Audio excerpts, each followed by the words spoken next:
Okay, let's see here. Man, that was some of the best footage I've ever done. Let's see, get it off here. What the? The file's corrupt.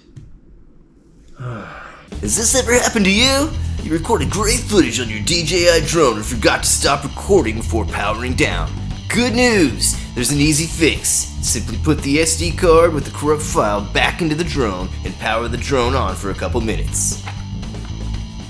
Power back off, remove the card and place it back in the computer. The file should now be completed by the DJI software and is now usable.